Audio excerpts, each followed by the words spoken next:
Ang ganda talaga ng Makati kapag madaling araw. Sa episode na to, iikutan natin ang Makati ng nakamotor.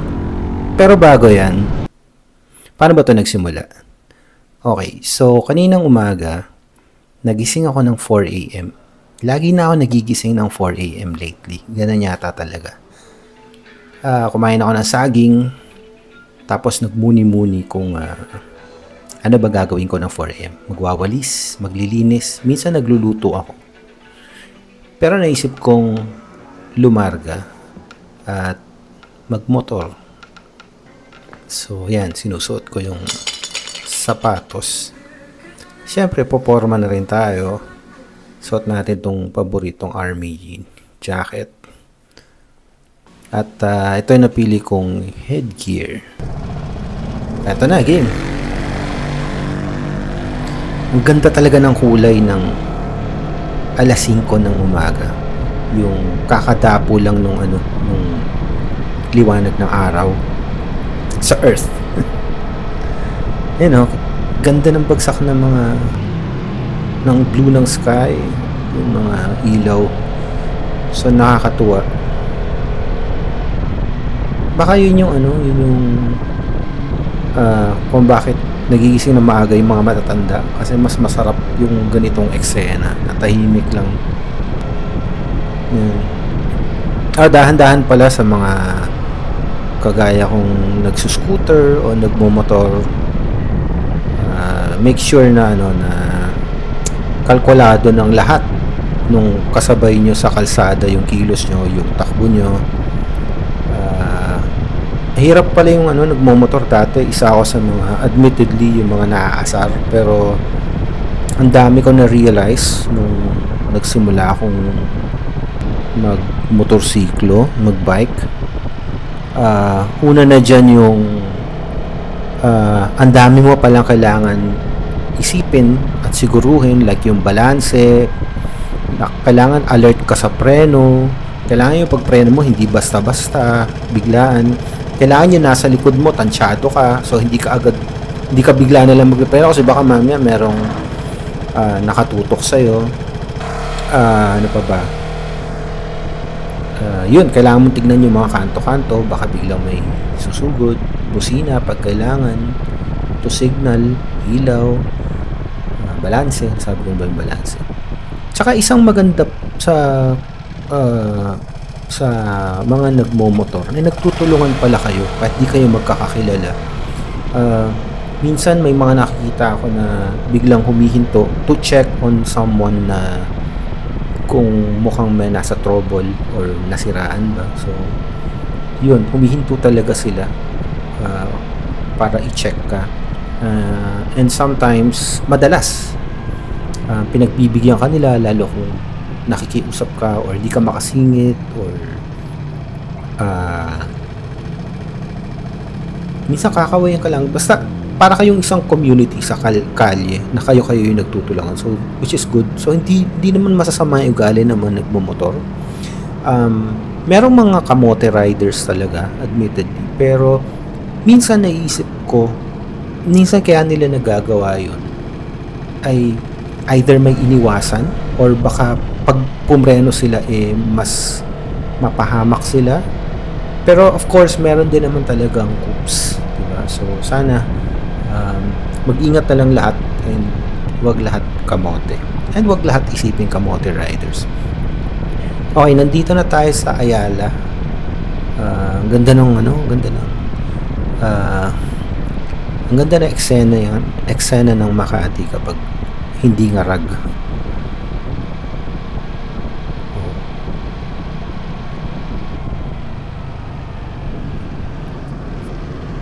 Dumadami na rin yung mga sasakyan. Tapos maganda dyan, nagbabago-bago yung kulay. Pero hindi pa rin na nakaka-capture ng camera yung ganda talaga nung pag face to face mo siya nakita in reality. Meron nag-joke sa akin sa opisina. Bakit daw pag tumatanda yung lalaki, pag nagmi-midlife crisis, madalas gawin niya bumili ng motorsiklo. Natawa ako kasi parang totoo eh. Hindi ko alam, siguro gusto mag-YOLO or bucket list. Or maybe freedom. Kasi kung tutuusin, nung bata naman ako, parang gusto mo yung feeling na lumilipad ka. Kasi generation mo, Superman, di ba? Doon ko nakukuha yung thrill. At the same time, napakamura ng gasolina pala pag motorsiklo. Like the other day, pumunta akong Tagaytay, balikan from Makati. Kung di ako nagkamali, 200 or 300 pesos. I think 200 pesos lang, may sobra pa. Ganon din pag umuwi akong Pampanga. Dito na tayo sa Rufino. Yan, nagtrabaho ka dyan dati sa Low.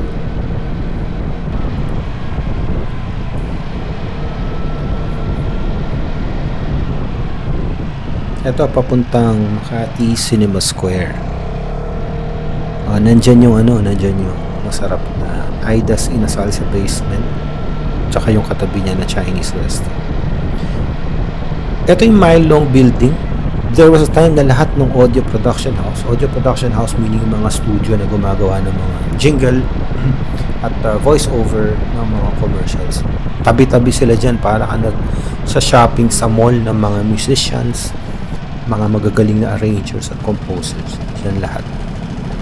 Tapos sila tumatambay sila dyan. Ayan. So, nagpalit lang ako ng camera angle. Sa mga nagtatanong, naka-clamp ako. Dalawa yung clamp para steady siya. Sarap mag-McDo breakfast. Marami na rin gimmickan dito. May magandang rooftop bar dyan na Seltsam sa may kaliwa. Tapos may Fat Cat dun.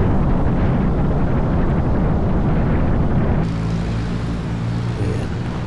May mga shabu-shabu place dito sa bandang kaliwa dyan. Tsaka masarap na mga Japanese resto na mura. Favorite kong Japanese restaurant nandun sa likod. Ang pangalan niya ay Manmaru.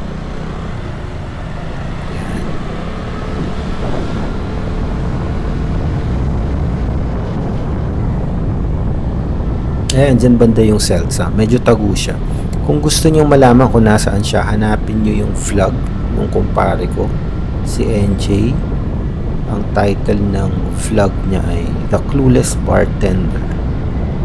Ayan, pinupuntahan niya yung mga inuman place. Hindi ko na kaya uminom. Hindi na masyado uminom. Ano na lang, probiotics. Masarap din itong takbuhan pag maaga or lakad-lakad. Ito na yung area ng Makati Medical Center. Makati Med. Yan. Ganda cinematic. Sa mga gustong kumuha ng ibang angulo, sa kagaya ng mumotor na gustong mag-video ng sarili nila, nakakatawa naman, diba? Nakakatuwa naman yun.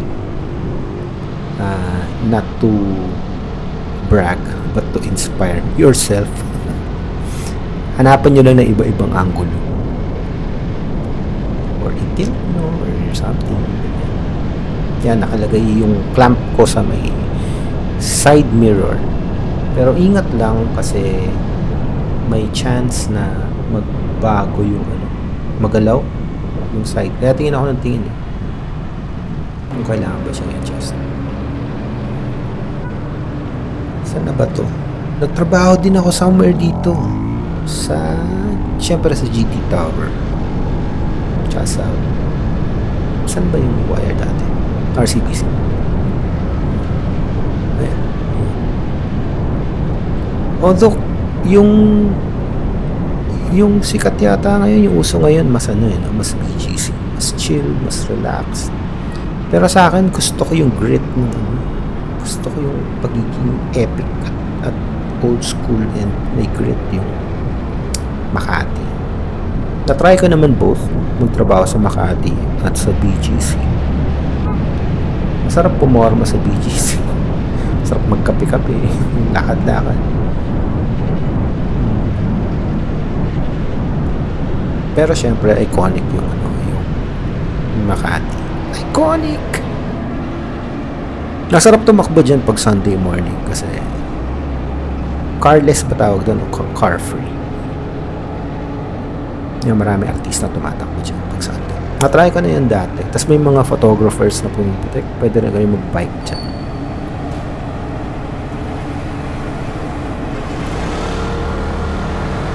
Ayun, sumunod lang tayo sa batas trapiko.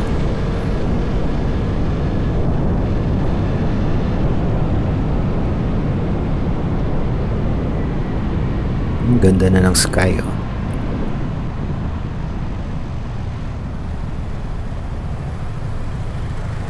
Saan na ba? I think nasa may bandang Shangri-La yata.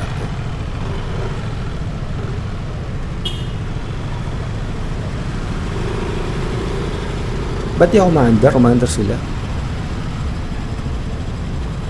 Oh. Ba't di ako commander? I think nakastop ako. Hindi. Baka traffic yung harapan ko. Ayun.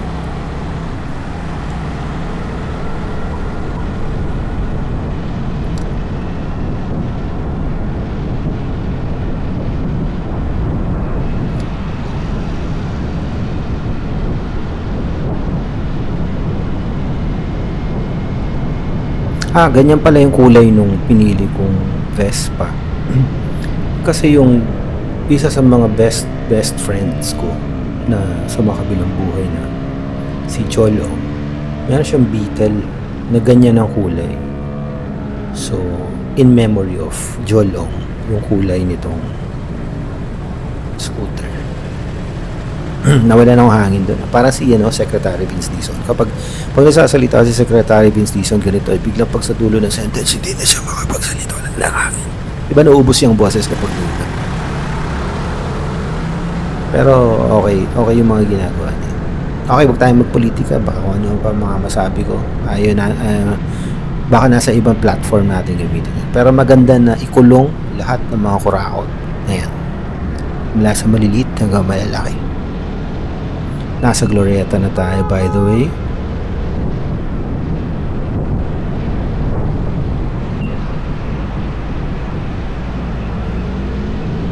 Ayan, pag kung napapansin may mga times na umiiling ako kasi hindi mo maiwasan talaga yung meron medyo pasaway.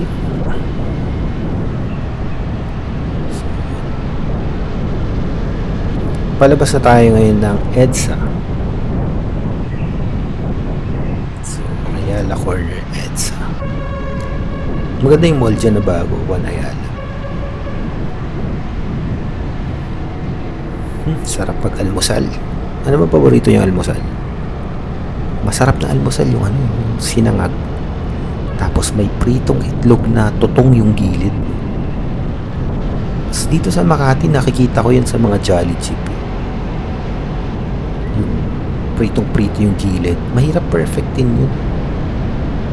Mahirap i-perfect. Pero napakasarap. Kahit yun nga lang ulam, pwede na yun. Maliwanag na.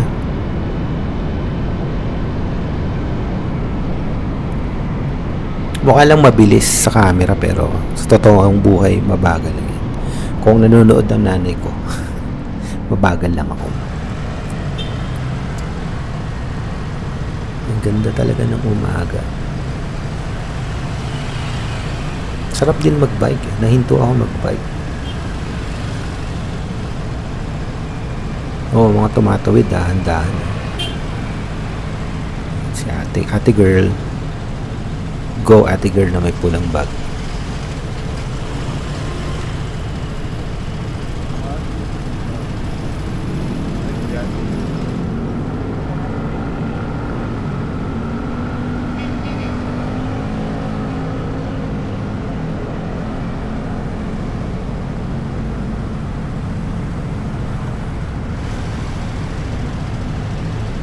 Alala ko dati pag no-overtime ako sa Makati, mga like kunyari sa nasa GT Tower ako sa Makati.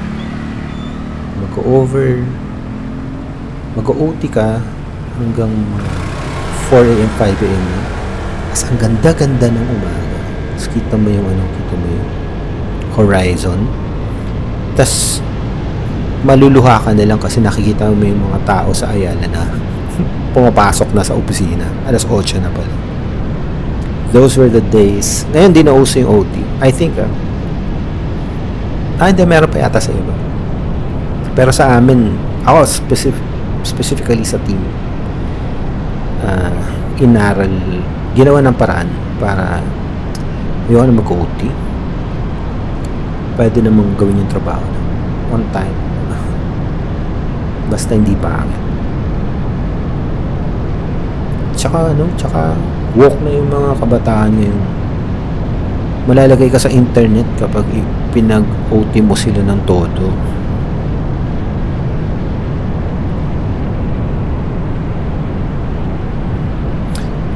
Isa pa yan sa mga iniintindi ng mga nagmumotor. Bako sa daan, iiwasan bigla. Dahil mo iniisip na nasa tamang lane ka ba, madulas ba, even yung mga yung mga pintura sa road, madulas yan. So ingat. And itong nasa kaliwa yan, bigla may lumulusot dyan, one way. So yun lang. Sana na-enjoy nyo naman itong 5 AM Makati tour natin. Masyado yata ako madaldal. Kung nasa kasing edaran tayo at nagigising din kayo ng mga 4 or 5 AM, comment down below kung ano ginagawa nyo pag napakaaga yung magising. Okay? Good morning. Bye-bye.